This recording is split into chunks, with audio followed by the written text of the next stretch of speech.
Good day, my name is Thomas Minnie and I'm a senior practicing attorney at Thomas Minnie Attorneys in Pretoria. Today we're going to have a look at some of the sections contained in the regulations that were published relating to the level 4 lockdown. Now that is regulation 480 and I'm going to refer to it as the regulations or as the level 4 lockdown regulations. It is still the regulations that were published in terms of section 27 subsection 2 of the Disaster Management Act of 2002. We will also be having a look at some of the other regulations that were published subsequent to the level 4 regulations and that tie in to the level 4 regulations. That is regulation number 480. We are going to be having a look at the regulation and specifically the sections dealing with the movement of people as well as the wearing of protective equipment, and then a brief look at the issue regarding alcohol and cigarettes and tobacco products.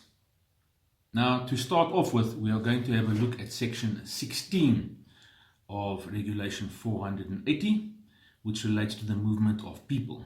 Subsection 1 of section 16 states that persons are confined to their place of residence. And then following that, we then find subsection 2. In subsection 2, and for convenience sake, I will refer to this as the exception provision, it creates certain exceptions and states that people may leave their place of residence under certain circumstances. Now, this subsection contains 6 further provisions. For purposes of this discussion and ease of reference, I will divide those 6 subsections into 4 categories. And they are an exception to conduct certain essential services and work which you are permitted to conduct, and as long as you have the relevant documentation. Then a person is also permitted to leave the place of residence to buy certain goods. The third reason for which a person is entitled to leave the place of residence is to move children around, and the regulations permits the movement of children. But please be aware that there are certain requirements which you'll need to comply with. For example, a valid birth certificate as well as certain court documents which should be in your possession. Then the last category is that of leaving the place of residence for purposes of exercise. We will be looking at that provision in a bit more detail later on, as I have received numerous inquiries regarding that specific provision. Now, from the outset, it's important that you understand that the provision is absolute. Then it creates an exception.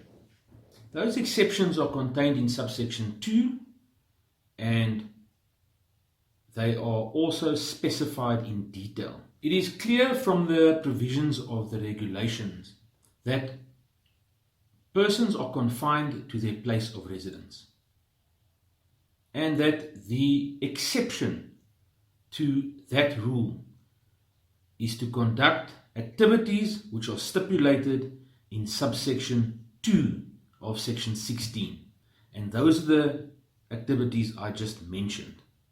Subsection 3 then creates a further qualification, and it narrows the playing field a bit more, namely that between the hours of 8 o'clock in the evening and 5 o'clock in the morning, persons will only be permitted to leave their place of residence under 3 circumstances, namely for a medical emergency, for attending to a security issue, or for providing essential services as stipulated in the annexures, namely Annexure D. Please note that those are the only exceptions.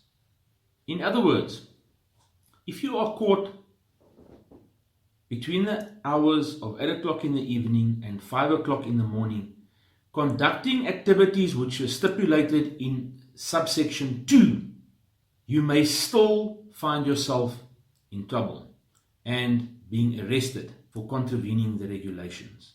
Then subsection 4 and 5 of section 16 deals with the movement of people between provinces, metropolitan areas and districts. Now, the first component of those provisions, namely subsection 4, allows for people to move between provinces, metropolitans and districts under 4 circumstances. Namely, if you are conducting essential services and you are in possession of the relevant documents authorizing that, if you are attending a funeral for the transportation of mortal remains, that is also permitted, and then if you are a learner and you are attending to your studies. Then subsection 5 relates to the movement of persons between provinces, metropolitans and districts, but that are not related to what I've just mentioned a while ago, under those 4 circumstances that I described. At the commencement of the lockdown, numerous people could not get to their place of residence for various reasons. And subsequent to the publishing of Provision 480, Provision 482 was published the day thereafter, namely on the 30th of April, and that regulation must be read together with section 16.5, allowed for persons that were not able to get to their place of residence at the commencement of the lockdown. Those persons were now granted a once-off permission to travel from where they were to their place of residence. It is important, however, to keep in mind that the provision of Regulation 482 stipulated that a person had the right to go back to their place of residence, but that travel was only permitted until the 7th of May 2020. In other words, by 12 o'clock midnight on the 7th of May 2020, that regulation will automatically lapse and it will not be authorized for you to move back to your place of residence